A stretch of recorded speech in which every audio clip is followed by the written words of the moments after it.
England is one of the most nature-impoverished countries on the planet and Cambridgeshire its most nature-depleted county.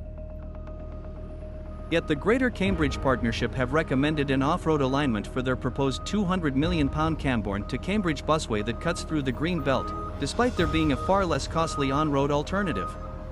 Over 1,000 trees felled, the 8th largest traditional orchard in the UK decimated, tons of pesticide-free soil entombed in concrete, a biodiverse habitat that is sanctuary to thousands of species, lost. Please help us to stop this before it's too late. There's lots of these little rot holes in all of these trees appearing from one side of the orchard right through to the other side. So, to compensate for that is practically impossible.